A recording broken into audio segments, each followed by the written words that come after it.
Mr. Love has been using Manscaped products for a few years now, and he swears by them. He's been using the Lawnmower 3.0, and also sometimes I steal it from his bathroom and I use it too. I'd say don't tell him, but he's editing this podcast. And yes, despite the name, the product itself is actually gender neutral. And now we've been lucky enough to be amongst the first to try the Lawnmower 4.0. Yes, the bush is gone. Manscaped engineered the ultimate groin and body trimmer by focusing on intelligent functionality and an incredibly comfortable grooming experience. Their 4th generation trimmer features a cutting-edge ceramic blade to reduce grooming accidents thanks to their advanced skin-safe technology. Of course, here at Somebody You Love, we believe that you should groom or not groom your body hair however you wish. But trimming is a great option because you don't have to worry about all of the hassles that come with shaving or waxing, like ingrowns, microcuts, that awful itching when it grows back, and also irritating the delicate skin of your lover. If you're visiting a sex worker, it's the perfect way to ensure that everything is neat and tidy, but with no breaks in the skin that can increase your risk of transmission and infection. In time for the holiday season and sweaty, stinky summer for those of us down under, Manscaped have released the Performance Package 4.0. Inside, you'll find the signature Lawnmower 4.0, the Crop Preserver and Crop Reviver, which is anti-chafing ball deodorant, moisturiser and toner, a pair of Manscaped anti-chafing boxes, and the Weed Whacker ear and nose trimmer, which is waterproof and uses a 9,000 RPM motor-powered 360-degree rotary dual blade system. Get 20% off and free shipping with the code SOMEBODY at manscaped.com. That's 20% off with free shipping at manscaped.com and use the code SOMEBODY. Heat up your sex life with Manscaped. Welcome to Somebody You Love, or The Sale of Two Titties. I'm Jenna Love. And I'm Holly Hart. And we're experts in disappointing our parents, breaching community guidelines, and banging the people who vote against our rights. Before we start the show, we would like to acknowledge the traditional custodians of the land that we're on, which is the Ngunnawal people. That's right, Jenna is here with me in person today, in human form, just as we love her. Yeah! Well, you don't like my other forms. I prefer you in the human form. Okay, that's reasonable. So today we are bringing you the 3rd and final edition of Just the Tips for clients. So in part 1, we talked about things leading up to the booking. In part 2, we talked about the booking itself. And in this episode, we're going to talk about what happens after the booking and some other bits and pieces that just didn't fit anywhere else. So if you haven't listened to the first 2 parts and you are somebody who is a client of sex workers or who is thinking about becoming one, which you all should, then you might want to check out those ones too. So one of the beauties of the sex industry is the freedom to decide how you work, how, when, where, all of that. It's bloody great. I'm obsessed with that. There are some sex workers who prefer not to accept bookings in advance, and they really only want clients to contact them on the day. And they might be the sort of person who wakes up in the morning and goes, today I want to work, today I want to earn some money, or today I'm feeling well enough to earn money. That, particularly people with chronic illnesses and things like that, their, planning in advance is a lot more difficult for them. But I would say, from my experience, that these providers are probably in the minority. Most of us really need more notice than that. So I'm somebody who, I do not accept same-day bookings. I don't accept bookings with less than 24-hour notice. And I would say, as a general rule, obviously with the caveat that we all work differently, but generally contacting a sex worker and expecting them to be able to see you on short notice is kind of considered insulting. It really suggests a lack of respect for us as human beings and as business professionals. I'm sure that it isn't intended this way, but it really comes across as though you think of us just as these sex dolls who lay around in lingerie, freshly showered. I don't know how, we'd have to keep showering. I don't know how that would work. Just waiting for your call. And that you assume that we're not currently busy with clients who have booked us weeks ago, and that you either don't think that we have a personal life, or that you think our personal life doesn't have any value and that your dick is more important than it. So again, I'm sure that's not the intention, but that is how it is received by a lot of sex workers. And that's what we're always saying about this stuff when we're trying to give you tips. We're just trying to explain our perspective. Side note, yes, we are at Holly's house, which means that all of the animals are here. And you may hear some background noise. But the reason we're here is because the place that There's one. The reason we are here is because the place that Mr. Love and I booked had construction work going on. So this was the lesser of two evil sounds. Not evil. The sounds here are lovely, but some of them are lovely. Sorry, back to the topic. Whenever we're giving you tips, we're not saying you have to do things this way, but we are saying we're just trying to clue you in to the way things can be interpreted by us. So basically, at the end of the day, we're all running our own businesses. And as I'm sure, many of you are also running your own businesses or can empathize with that, that can be really hectic. It's a lot to manage. We also have family and friends. We all face a lot of stigma and discrimination. So, we cannot simply drop everything to deal with your dick emergency.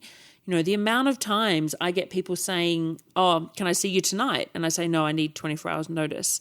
And they go like, "Please, can you make an exception?" And I'm like, "Sure, I'll just tell my mum to wait in the other room."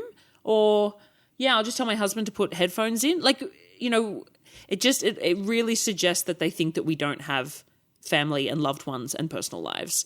And it's a bit yuck. Yeah, I think you've made a good point in that they think X, Y, and Z, but I think more than anything, they just don't think at all. True. And that's a big part of the problem. And I appreciate that when you're in the mood, you're in the mood. That happens to every human being. That's fine. But also sometimes I decide I want one thing or another. And as part of being an adult, I learn to wait a day, if not, maybe more. Particularly in the age of online shopping, you pick something and you wait for it to arrive and you deal in delayed gratification. And sometimes that makes it even more exciting. So there's a big lesson to be learned there. So yeah, we definitely do have personal lives outside of our job, just as anyone does. We have other plans. And also it's just really nice to be able to get in a mindset when we're doing a booking. As Jenna said, we're not often dressed and showered and, when we're not going to be working a certain day, we laze around in our tracksuits. We may not shower until halfway through the day. We might not do all of our grooming. And so it takes us a while to do those sorts of things. It takes us a while to get the house in order if you're coming to visit us at our home. But also, we often have other plans. And although we would love to fuck and we'd love to make a living and make maximum money all the time and have all of the fun, there are other things in life that need attending to. So just keeping in mind that we're human and that we do have other things going on outside of your penis, it really shows a lot of consideration. I think there are some people who will go, "Oh, that's okay. I don't need you to be wearing or lingerie, or I don't care if you've shaved or whatever." Yeah. And that's cool. Good on you, babe. But it's not always for you. We need that. We need the mental preparation. We need to, be able to enjoy ourselves and do our job, feel like we're doing our job well. And that's a big part of all of that. I mean, I know of workers who, when clients have said, "Oh, you don't need to wear lingerie," they've been like, "I need to wear lingerie." Yeah. That's, that's important to them. And I think that's valid. Also, just go to a brothel. That's why brothels exist. Go give the brothel some business.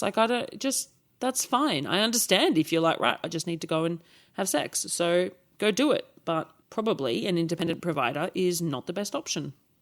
Something that I think is tricky for our clients is those situations where you've contacted a provider and you haven't heard back from them. And I do have a lot of empathy for clients in this situation because it does happen, and it's really tricky because there's a whole range of reasons why it might be. And obviously, it's difficult for you to know. And we can't tell you exactly, what the reason might be in any given situation. But, one part of it is the nature of our work. If I get an email just before I'm heading into an overnight booking, I'm focusing on that booking and that's the headspace I'm in. And then I'm going and spending, 15 or so hours with a person.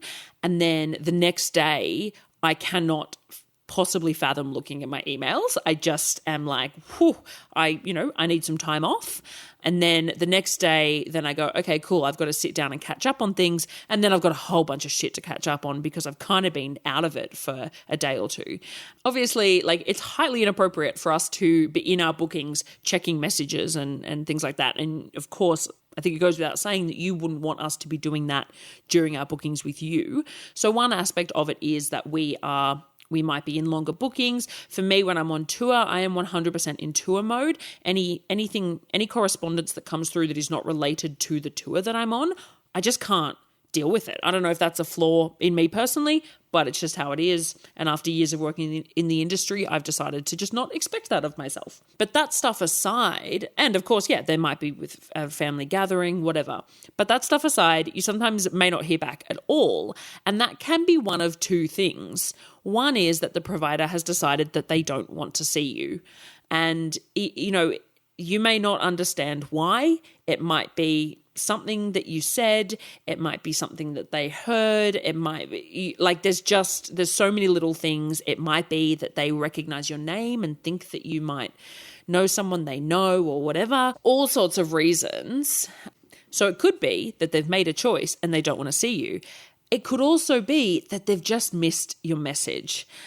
The reality is we get so many messages and we tend to be quite good at filtering out the spam ourselves. Obviously, there are also email filters and all that sort of stuff, but we tend to know, fairly quickly if the way someone has contacted us lets us know that they're either wasting our time or they're trying to make things difficult for us or they're, actually have no intention of booking. But sometimes we fuck up at that. I have dismissed messages as being from a time waster and they haven't actually been. So that's a really difficult answer for you because either they hate you or they just accidentally didn't respond to you. And if they're anything like me, we've talked about my spiral before. If it's been too long, if I haven't responded to somebody and it's been too long, then I get really stressed that I've left it too late and then I've got to write an apology and then I feel like I've got to find the right words to properly apologize and it's just a whole fucking ordeal. So my personal view is that if you haven't heard back, I think that it's worth sending one follow-up message because it could be that you've gone to the junk folder, it could be whatever. A polite follow-up saying, hey, just checking to see if you received this message. And at that point, if you don't hear anything back after the second time, then I think it's time for you to move on and find a different provider, whether it's because they're unprofessional or they've got a problem, whatever the reason, just move on. That's what I think. Do you agree with that? Fuck yeah. Yeah, I agree.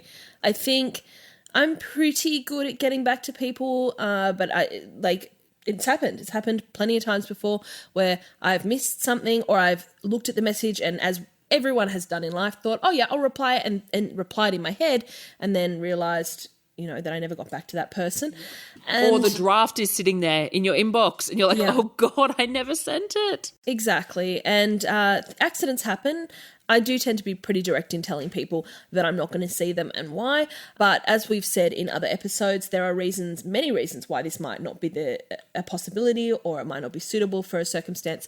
Or again, there are even reasons that it's not you. There are reasons that a worker might not be seeing new clients for a little while, or they might not be seeing clients who are, booking less than 3 hours or, and they might not have the spoons at the moment to send you a message back to explain their life circumstances. So again, it doesn't always have to be personal if they have actually decided not to see you and they really don't owe you an explanation. I know that might sound a little bit harsh, but that's the way it is.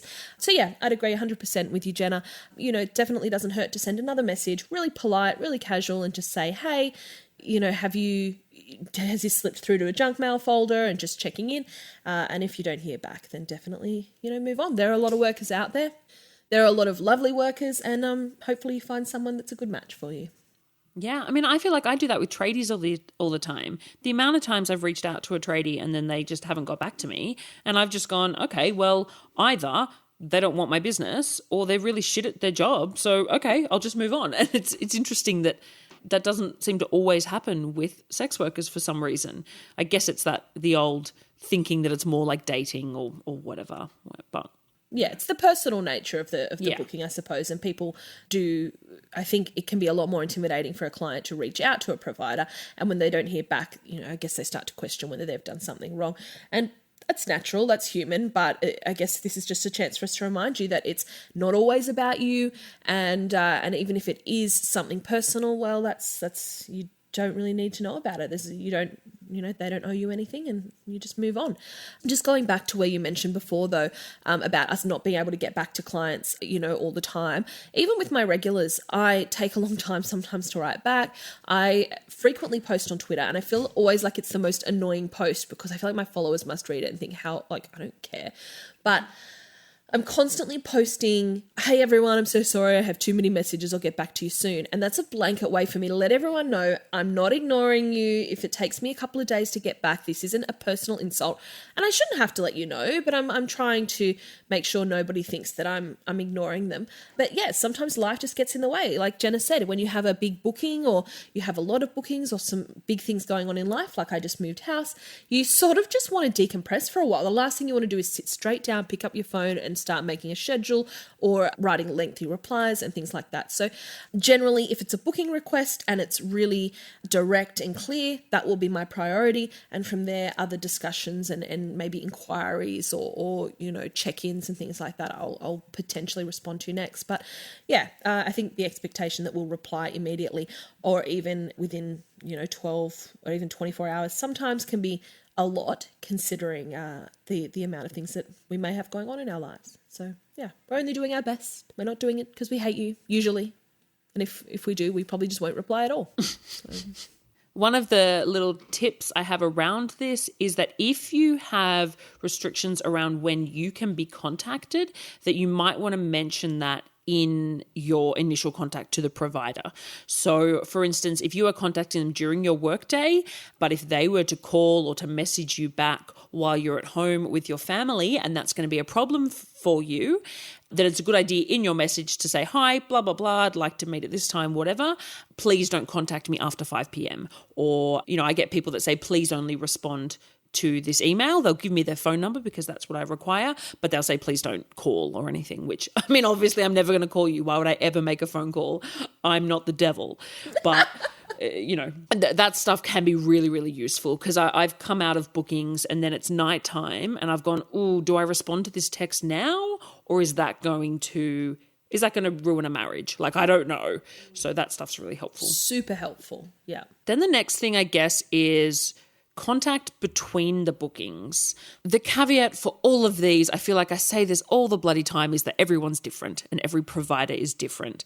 But I would say that generally the rule is that there doesn't need to be any contact between bookings unless it's organising the next booking. I think that's the general rule is to go into that. I think Holly and I are both people who are happy to entertain a little bit of stuff in between. I don't mind a very occasional message. If you see something that reminds you of a conversation that we've had or something like that, I have no issues with you sending me through a picture and be thinking of you or whatever. And most likely, if I've got the time and the energy, I will respond to that. But don't expect an extended conversation. I'm happy to go, yeah, that's funny because we talked, whatever. But I'm not, we're not going to have a chat. Sometimes I feel like the sex industry is the only industry in which you get shit for being professional. There are clients, and particularly those who comment on review forums and stuff like that, who, they go, oh, it's very businesslike. Oh, you're being very, and it's so what? In any other industry, that would surely be a positive. And I think that there's this misconception that if we write to you in a formal way and it's very structured, and anybody who's had any interaction with me knows that I'm just a very structured person, and it will be, this is the date, this is the time, this is what's happening. There's this idea that then in person we won't be friendly and we won't be warm. And, I fucking love my chats with my clients. And I feel like I am so open and I pride myself on being quite warm and us really connecting and getting to know each other on either on a superficial or a deep level, depending on what the client wants. But that's the service. That's in the booking. That doesn't happen outside of the booking. What happens outside is that we arrange the times for us to meet. And then when we meet, we do that stuff. As I said, you and I are a bit more chill and we might, offer a little bit more back and forth here and there. But I think it's always got to come from us. That's the other thing, you know. I think if we spent all of our time responding to every inquiry and every interaction that we have with, hey, big boy, I'm sitting around waiting for you, then, that would expend a fuckload of energy, and it's just a lot of fluffing around and bullshit. When we're, as Jenna said before, we get a lot of messages. We're trying to filter through what is junk, what is time wasting, and what is a genuine inquiry. And then the best way to determine that is to get the details, is to hammer straight into what date, what time, what's, the actual booking that's happening, get the deposit in circumstances where that's part of the arrangement, and then lock the booking in.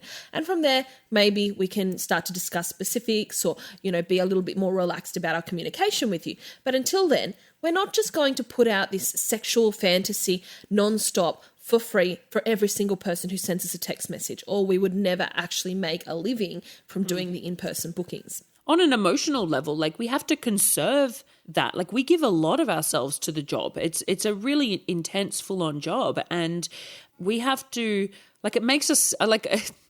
I don't want to come across as though we've only got like a little bit of love that we can give, but that's the stuff that we're paid for, and that's what we're really good at. And I do think that's a lot of where people don't value sex workers' work, because they don't realize how much work goes into making someone feel safe, holding that space for them, making them feel open and like they can, be really vulnerable with you.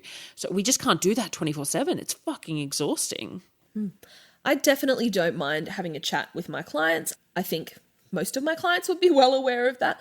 But also there are limits. And I'm going to say something that might be a little bit offensive or a little bit controversial. So if you're one of my beloved clients who now hates me after saying this, I'm sorry. But basically, the more that you invest in me financially and in terms of bookings, the more I'll probably give back to you. And it's not that it's simply a transactional thing. Like, it's not like I'm sitting there with a spreadsheet looking at, how much time you've invested or how much money you've invested and how much that means that I'll give back to you. But I'm definitely thinking, if you've seen me once for a small booking, a short booking 4 years ago, and since then you text me every couple of months wanting to have a chat, I'm probably going to go, well, why? Like obviously we had a nice time together. We probably did, but you don't really want to invest anything in me. You don't see me as worth booking again, possibly. And I know that's a strange thing maybe to infer from that situation, but that's just how I would take it. And you just want to have a chat with me for free all the time. It just feels shitty. And why would I invest any of my energy in you? Whereas my clients who come and see me regularly, who I know show a lot of care for me, even if maybe they don't see me regularly, but when they do, I know it's a big deal for them, and they've made a lot of effort to come and see me, or they've, even people I haven't met before that have sent me a gift during lockdown or financial contribution. Those things mean a lot, and that means that I'm much more likely to engage them. So it does sound really transactional, and I'm sorry if that's the way it is, but it also is about, as Jenna said, balancing out the amount of energy that we expend. And yeah, again, it's not that we have like a finite amount of love to give, but it is emotionally exhausting to constantly be on or to constantly be giving ourselves, even if we do love you to death. It's that's just life. You only have so many cups. What do they say? You can only, what is it? You can't pour from an empty cup. Yeah, you can't pour from an empty cup. Yeah, exactly. So and as a poly person, you've got a lot of cups. Yeah. Yeah. Well, that would be something you'd have a lot of experience with in terms of balancing those sorts of things. And so I guess my point being, chit chat between bookings is usually not well received in the industry, but definitely the people that invest more in us and the people that, we've known for a lot longer or that put a lot more into us will put a little bit more back. So yeah, I mean, I received a message from a client the other day who the last time I saw was 5 years ago. He used to book my absolute cheapest service. The minute that service went up in price at all, he stopped seeing me, and he messages me all the time telling me about who he's dating and I don't think I've responded in years, but he continues. And I've got a few of those. Yeah. And I sent a message probably a year ago now saying, look, I'm really sorry. I know this is a bit rude, but you haven't seen me. I don't know why this communication is still going on. And he said, oh, okay, sorry. And then the other day he sent me some wedding photos of him and And I just, I blocked his number, and I'm really sorry. That sounds cold probably, but No, it doesn't. It sounds like you're doing a job. would you do that It's a job. with any other provider, with your butcher or your psychologist, or even then, would you do it with an ex-girlfriend that you saw 5 years ago and hadn't spoken to? Even if it is a personal relationship. That's what I mean. Even if it Yeah. was, that's weird, right? So yeah, it's there are definite barriers and lines to that there that get crossed. Even just those clients who are spending more money, like, yeah, there is an aspect of that where it is financial, and I don't think there's any shame in that. It is a job that we are doing, so it should be a financial element. But also we know them better. Like when I've received That's what I mean. messages from clients I've seen, for an hour 2 years ago, I'm like, I don't really remember you. Like, sorry, but I don't, whereas the ones that I am seeing regularly, on top of the fact that they are supporting me financially, I also, I know who they are, and I feel like we have stuff to talk about. Definitely, you've built a connection over all of those hours that you spent together, or they were memorable experiences, even for the clients that I see maybe once a year or once every couple of years who come and have a larger booking or do something really special with me. We have, these really memorable things that, are important. But then I would say my regulars, if I think about my list of my top favourite good regular clients, they are the ones that don't contact me between bookings. Yeah. So It's that, eternal thing that we talk about, that the best, our favourite clients, the ones that don't need the schooling. Yeah. But I think it's always a good reminder as well that we appreciate if you're the kind of client who is making a special effort to not quote unquote bother us or, who is trying to keep things really, what's the word, business-like in between. Yeah. We do appreciate it. we notice that. Yeah, and Absolutely. it's not that we don't care, and it's not that we don't give a fuck, but we notice that you care about us and our boundaries, and that's really nice. So, yeah.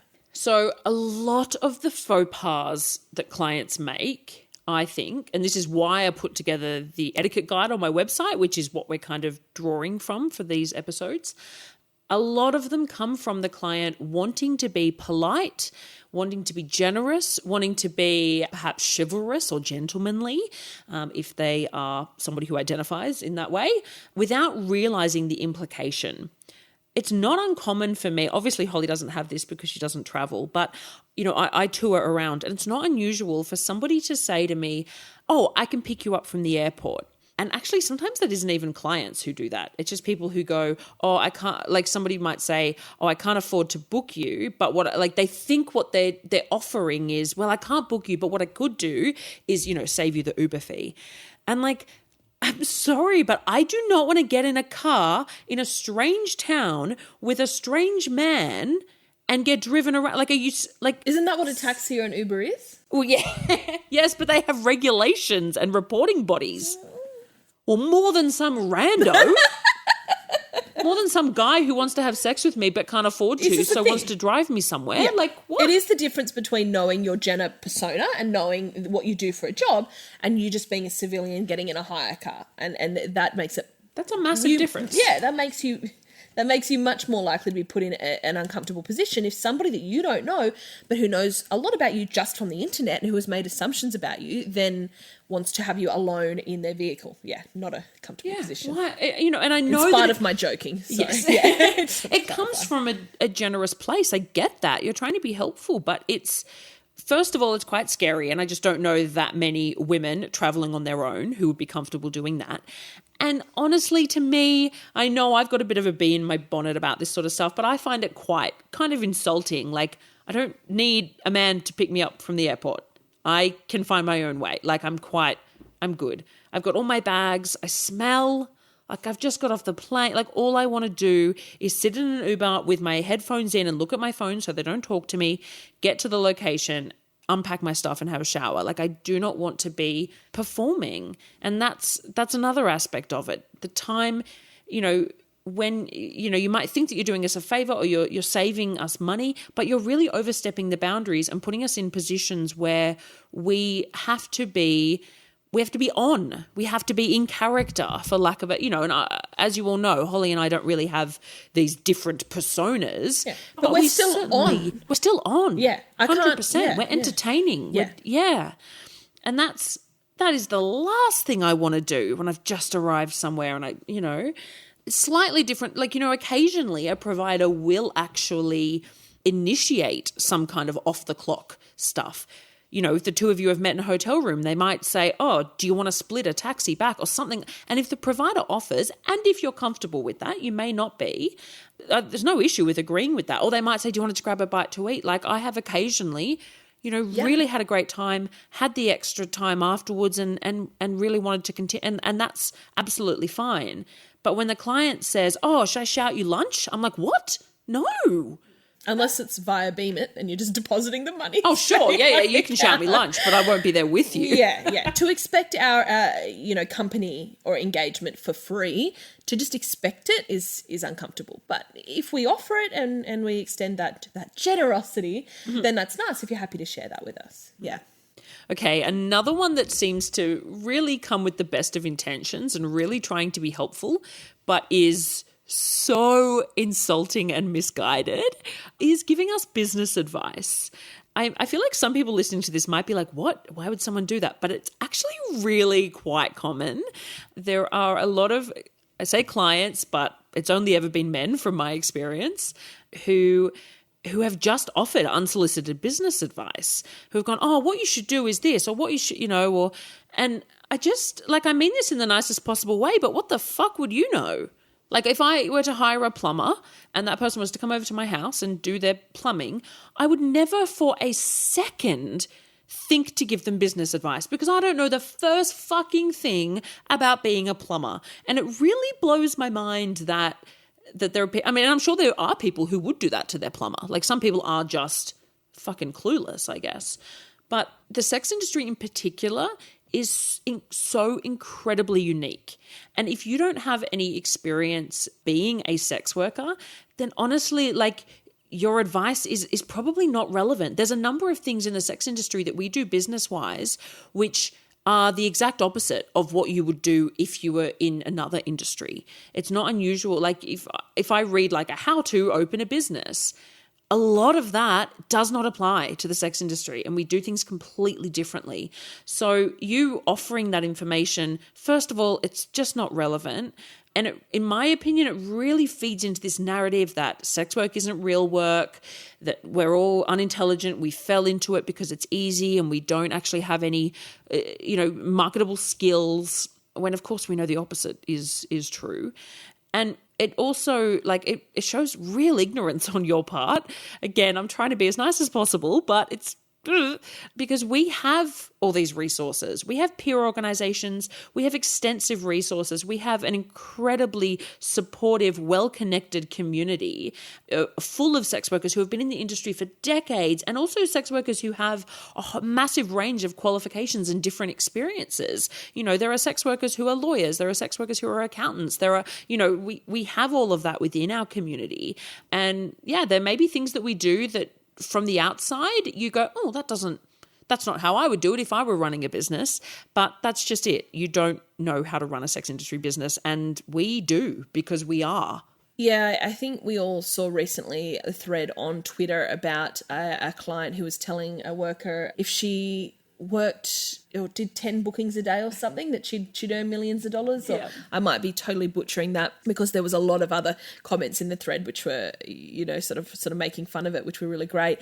But just this, again, that sort of comes back to the punter math thing. I mean, that's just not achievable. And we didn't think to take more bookings or to not pay tax or to not have expenses. It just totally disregards when you're thinking, you see a provider's rate and you're thinking of that times X amount of hours and you're not thinking of all the other parts that go into running a business. It's just so ignorant and it's so crazy. And you do sort of hear of it with tradies and stuff. People go, oh, well, that's really expensive with the call out fee and then they're probably not paying tax. You see those similar miscalculations and you again forget how much goes into running those businesses as well. I've seen that quite a lot on forums and stuff. They go, oh, don't they know if they charge less, they'd have way more clients? And it's yes, we do know. We are very aware of that, but it's supply and demand, babe. We also know that we are getting paid the rates that we're putting out there. If we weren't, we'd be lowering them. So people are paying them and we're happy with those rates. So just because you want it cheaper, which I understand that that's what you want, but your logic of, well, you could see twice as many people. Yeah, and we'd be fucking exhausted. Why would we want that? Terrible advice. Exactly. I tend to raise my rates when I'm booked out, and when I find that when my business has consistently grown to a point where I'm constantly booked up to my maximum capacity, and that might not be 10 bookings a day, whatever amount that is per week, per month, that I can manage comfortably without being exhausted, without driving myself into the ground, then my rates will go up. As you said, supply and demand. That's how an economy works, and that's how businesses should function. If I wanted more clients, then I would do the reverse. And I think that that's common business sense. So that, for starters, is wild to think that you can have any idea of how a business is going. And as well, we've discussed this before, but you don't know the expenses a person has in their life. You don't know if they're caring for people. You don't know what they're doing with their money, their investments, whatever. So that's wild to begin with, that you have any idea on that. But also, just things where I've seen online where people are like, well, if you do this with your Twitter, or if you do this with, or, you should try, I don't know, it'll be really random things. Like if you try baking a scone with every booking, you'll find that clients, and just things like that where you're like, what? Why would that have any bearing on my sex work business? But people come up with these things where they think, well, I would do that and that would change the industry. And that's well and good. Well done. Yeah, I mean, go do Off it. You go. Do it. Exactly. So look, while if we ask, I have a client who is wonderful with computers, and he knew I was having some trouble with my computer, and I was telling him all about it. And he was so sweet. He didn't even want to suggest or offer help because he felt like he might be, sort of mansplaining or stepping on my toes or sort of speaking over me in that regard. And I was, we talked about it months later. I did work it all out, and he was like, oh, I didn't know. And I said, that is so sweet and so thoughtful of you. And I know it does come from good intentions, again, when you want to offer advice. But unless we specifically say to you, hey, Barney.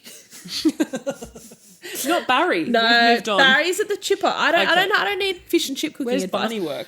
Barney works with computers. Unless we say to Barney, can you help me with my spreadsheets here, or can you help me with my accounting software? I'm having a problem. I know that this is your field and I really need a bit of guidance with it. Unless we specifically ask, it's probably not ideal. And sometimes I think a good way to work out whether what you're offering in terms of advice is warranted, aside from did they ask for it. I once heard a thing that was like, the only times you should offer advice is if someone asks for it or if it's a matter of life and death.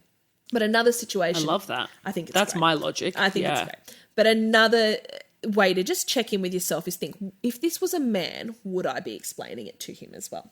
There are some things where people have just tried to explain things to me, and I'm thinking, like, I feel like if I was a dude, you probably wouldn't be trying to explain this to me. You would just assume the knowledge. And sometimes I think because we're women, people sort of assume a lack of knowledge in a few fields that maybe they're incorrect about. Anyway, maybe. Yeah, and especially in the sex industry, like there are plenty of workers who their marketing and in-person persona may be quite bubbly, might be somewhat ditzy, might be very, very friendly, perky, happy, and they've got 4 degrees under their belt. I would also caution people against assuming that a sex worker is showing you the full depth of their capabilities. And I'm not a computer genius by any means, but I think I'm relatively computer literate. And I once had a client trying to explain like hard drives to me or something, and I just felt myself like crumpling inside out from just the cringe of the conversation. And it was really awkward. A few times I've had clients, not so much these days because my stuff's, I think, very streamlined and people are like, okay, this is how this bitch wants stuff done. Like, I'm not going to mess with that, But back in the day, I used to often get clients making comments on like what I should do in terms of marketing or whatever, like to get more clients. And I'm like, well, you're here. Yeah. You made it. It worked. Something I'm doing is, I'm good, babe. I just thought that was a really odd way to be like, you should do this with your marketing. And I was like, well, what I've already been doing worked on you. So I don't know why you'd suggest I do something different, because then you may not have what? It's just semi-related, but I did see Avery Fire's post about it the other day, and it was something about weight loss, and it was like how people, try to give you advice or whatever. And, I'm fat, not stupid, like it's one of these things where there's so much information out there for us on most topics, particularly, these days in the age of the internet. We can we can learn these things. A lot of things, we don't need someone else to explain it. No. And we can whinge about things with our business or our weight or whatever it is, marketing or whatever. With Scarlet Blue, for example, we all whinge about that website. And we're not asking for you to solve the problem. Sometimes we're just having a whinge and you can just sort of go, oh, yeah, that sucks. That does tie into this. Like the amount of people with zero sex industry experience who have this genius idea to start up an advertising directory or an app to keep sex workers safe or blah, blah, blah, blah, blah. And we're just like, you don't know what you're doing. Like you don't, like it's great that you have app development skills or it's great, you know, but you don't understand and they always get it wrong. And they always make those big mistakes. And again, they're trying to do the right thing. They're trying to help us.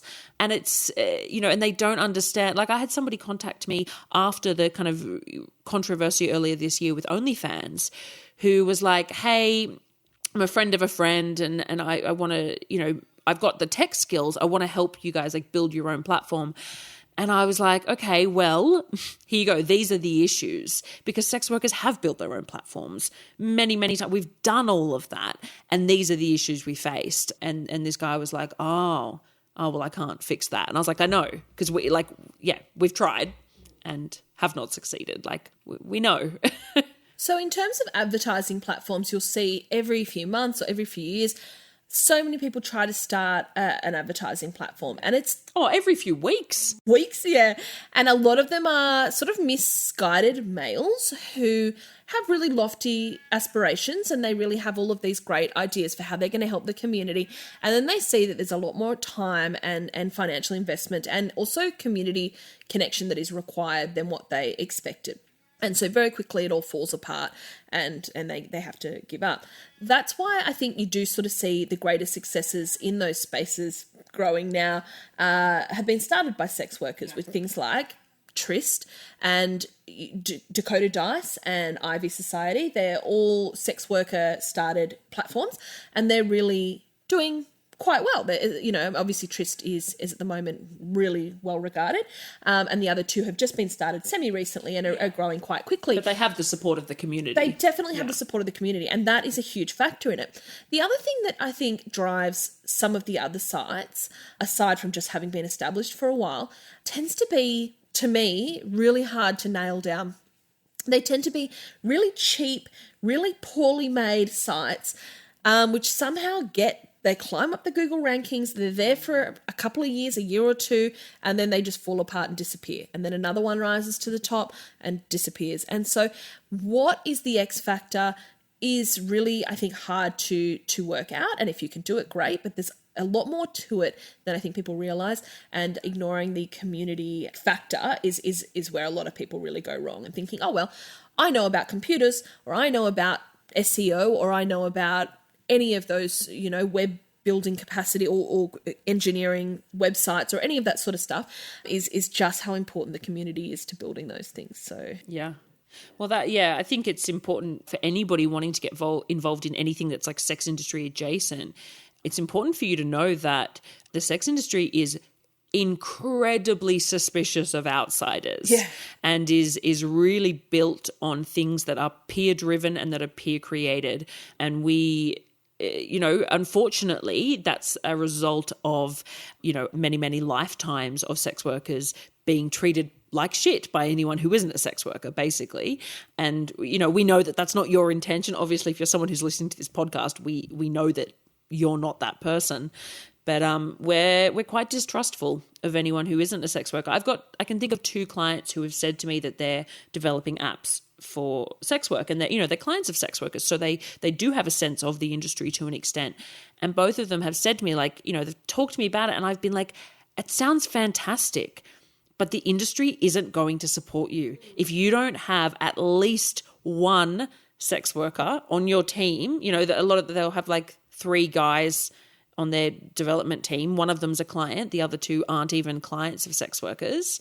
And they say, yeah, it's going to be really good. And I say, again, I'm not trying to be rude. I'm not trying to be difficult, but I guarantee you it will not get off the ground if you do not have the support of the community. Yeah. Particularly if you're intending long-term to make a profit from it. And if you're profiting off the labour of sex workers, that's something that sex workers can be very prickly about. So 100%.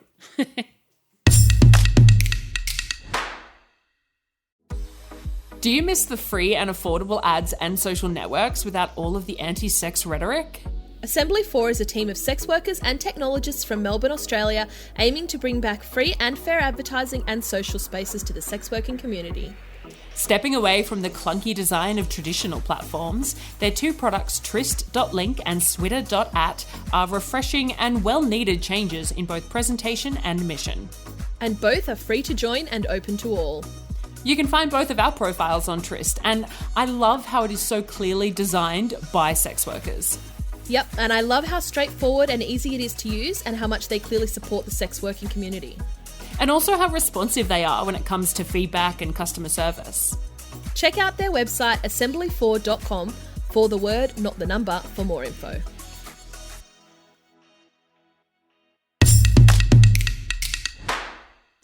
I got to say, it is baffling to me how many times, and this is a little bit like that idea of offering to pick someone up from the airport or something like that. How many times a nervous client has asked me, are you alone, or will you be alone, or is there anyone else at the house, or one of those kind of questions. And I'm almost certain that every single person who has asked that question, they're asking because they are worried about their own safety. I assume they've watched too many movies and they think that I've got a pimp and that he's going to be hiding around the corner with a baseball bat, you know, ready to take your money so that I can go off and, you know, buy drugs. But And I do, like, you know, we all have our anxieties, and I understand that the sex industry is very unknown for a lot of people, and I can really empathize with that. But, like, it blows my mind that these are men in 2021 who think that texting a woman to ask if she's alone is a good idea. Like, how do you not get that that's a really frightening message for us to get?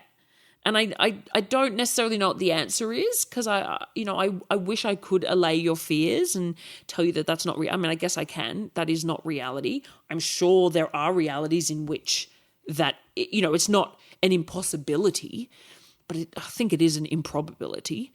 But it just, yeah, you can't say to somebody, are you a stranger? And particularly if you're a man and they're a woman, you can't say, are you going to be alone? Like, are you serious? I mean, look, in general, that question is stupid, because if they were going to rob you, of course they're not going to. Well, that's the other thing. They're going to say, yes, I'm alone. Bring all of your money. You know, yeah, I mean. Yeah, exactly. I just feel I'm not going to say, oh, no, my husband's in the other room with his rifle. Rob you. Like, I think that's, it's a dumb question anyway. But I feel like we should have had a chat about this already. And if we have, forgive me, I have the worst memory in history. But when you choose a provider, there are a lot of things you can do to try to make sure you're not being scammed. And that doesn't mean that all of these things are essential with workers that you choose to book. There are definitely workers who are starting out who won't have a lot of those things in place, but they will help you to find a provider who is less likely to be somebody who is going to rob you, such as being a well-established provider, so a provider that you've seen exists in the sex work spaces for a long time. Either they've been advertising for years and you've seen their ads up, or they've been on Twitter for forever. You can see when you open someone's Twitter when they joined. A worker who has a lot of really good reviews, if you're into those sort of awful review board things. Even a worker who has bad reviews, but it doesn't say she robs people, because in terms of, you know, what they write about workers is gross anyway. So once again, I'm not encouraging you to go those spaces, but just a worker who's been around for a lot of time, who's built a website even. Often if they've got a website, they've put money into creating this persona. This is their career. All the things that indicate to you that this is somebody who has not just put up an ad with very little information overnight with the intention of scamming you. Somebody who has built a reputation, who has an interest in upholding that reputation so they can continue to run this business for the years to come. I think if you see an ad on a really shonky site that has really shonky pictures, the text all feels a little bit off, the rates feel way too cheap for whatever it is, and their communication with you doesn't feel quite right. Again, not saying you're going to be robbed. I'm not saying anything, but I'm saying maybe proceed with a little bit more caution. Maybe use your better judgment, use your big head, and have a think about, how you think that to approach that. Generally in that situation, and maybe I'm giving advice out of turn here. If I'm speaking, out of school, let me know. But if they invite you to a hotel, you're probably in a better situation than if you contact someone that seems a little bit dodgy and they say to turn up to a house in the middle of at the back of a dirt road in a suburban area with no street lights. All of these things go to just being an intelligent adult and keeping yourself safe. But yeah, you shouldn't need to ask the question, are you alone, if you've done your research. And as you said, it's pointless anyway. Yeah, basically. Yeah. Yeah. And in all of my years of sex work, I have only heard of this sort of thing happening once in my experience, and I don't even know what happened or where that person, it's not like a chronic thing that this person has done again and again and again. I think it happened in one incident, and I haven't ever heard any more about that circumstance. So yeah, I've never heard a story like that. Again, not that it's impossible, but I've never heard something like that. I think much more likely might be that you turn up and the person isn't the person in the photos or something like that, or they're not comfortable doing something that they actually previously agreed to do. That sort of stuff absolutely happens. Like in any industry, there are issues there. But in terms of you actually coming to physical harm, the likelihood is not high. And if you do your research, like Holly has said, then it's almost non-existent. So that brings us to the end of our Just the Tips, How to Be a Better Client series. But just as we were talking and doing that, Holly and I realised that we also have a few more. So it's the end for now, but who knows? Who knows? We'd like to thank our wonderful patrons. Our even more generous somebodies are Timmy, Andrew, Adam Smith, Lachlan, Sub London, Miss Billy, Nora Knightley, Leslie, Scott Watson, Andrew, Big M, our secret admirer, Margaret, Wheezy, Celeste, Ellen, Liam, Fritzia Tits, Catherine and Paul. And our extremely generous somebodies are Aaron, Andrew, Pete, Amanda Valentina, Sienna Saint, Brino, Adam Moore, Nick, Wombat and Josh.